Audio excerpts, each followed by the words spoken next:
deuxième vidéo, toujours sur le même sujet, les cas plus proches voisins. Alors si vous n'avez pas vu la première vidéo, je vous conseille de la regarder.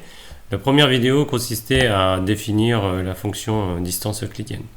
Rien de très compliqué.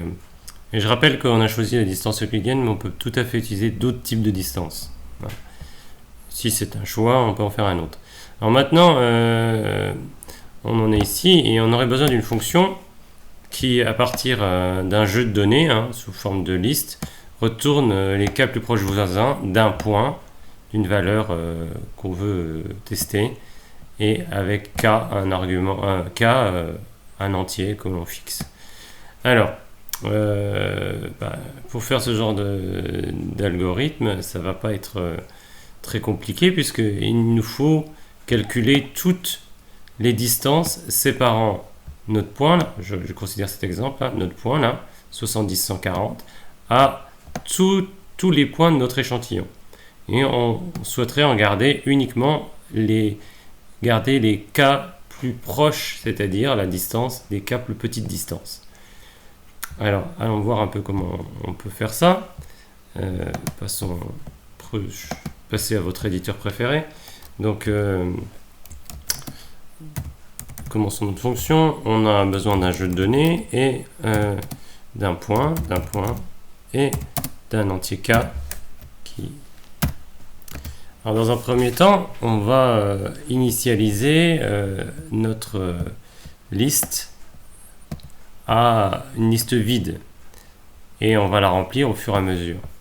Alors, pour que ce soit un peu parlant, je vais appeler distance voisin, la liste des distances avec les voisins, et on l'initialise à une liste vide.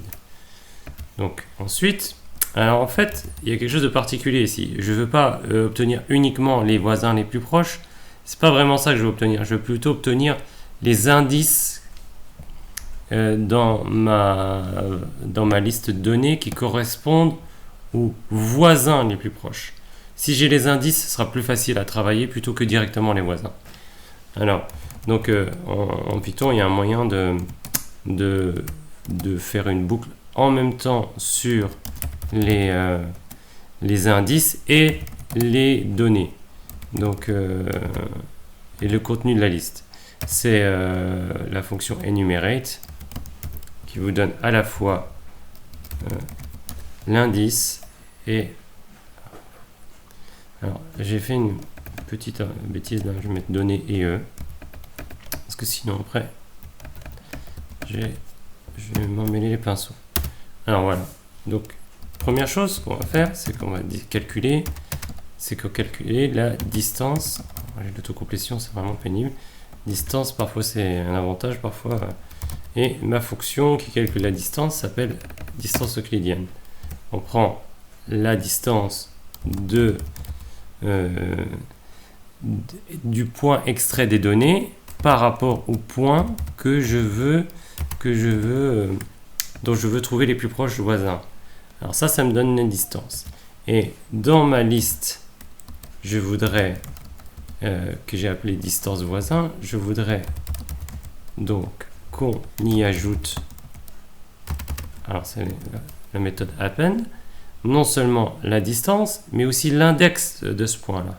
Alors je vais utiliser un tuple. Et je propose en premier de mettre distance, ça aura son importance. Pourquoi en premier? La distance. Et en deuxième, l'index. Donc je ne mets pas la distance et sample, mais la distance et l'index de sample dans la liste donnée. Voilà. Et c'est fini pour la boucle. Maintenant, vous allez me dire, il faut conserver uniquement les cas plus proches, alors que là, on a calculé toutes les distances. Alors, c'est pas très compliqué. Dans un premier temps, ça va consister à...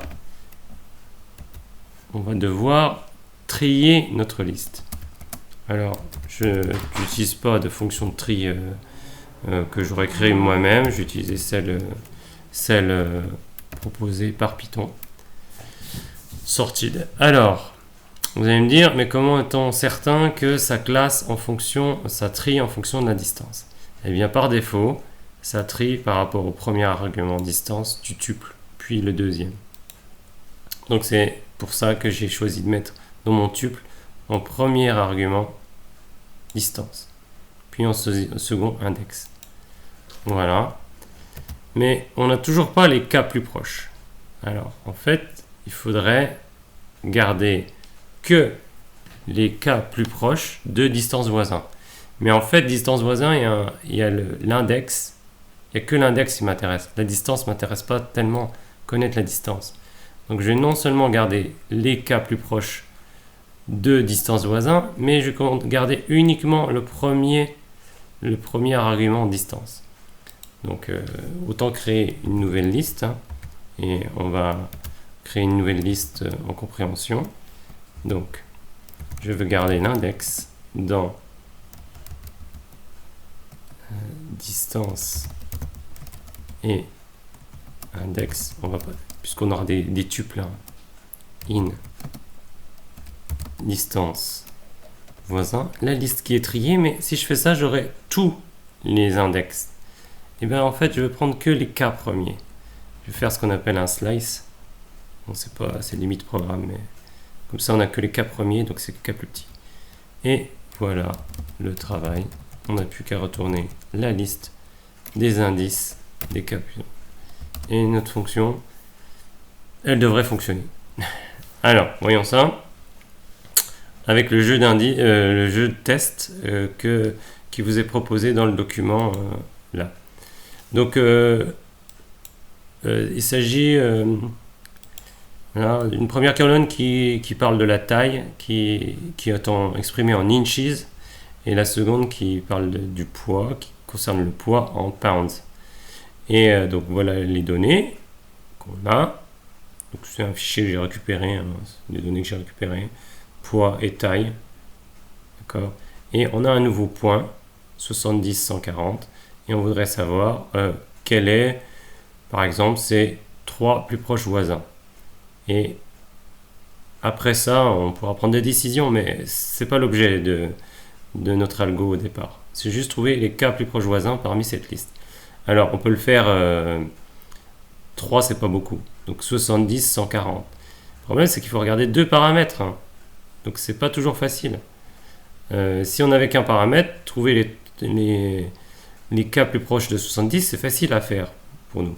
Mais là, il faut regarder plus proche de 70, mais aussi de 140 en même temps. Donc, c'est la distance euclidienne. Alors, je vous laisse le temps de saisir data et point. Et on va essayer d'appliquer ça.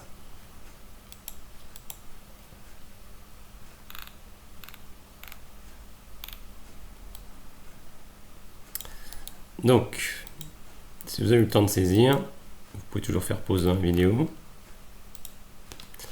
Alors, je vais me placer après tout ça. Voilà. Donc, je vais respecter.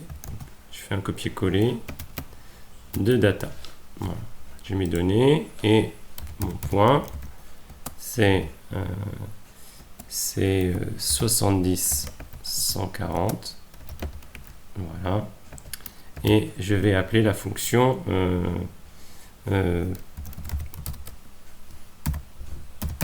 KNN. Je veux les cas 3 plus proches.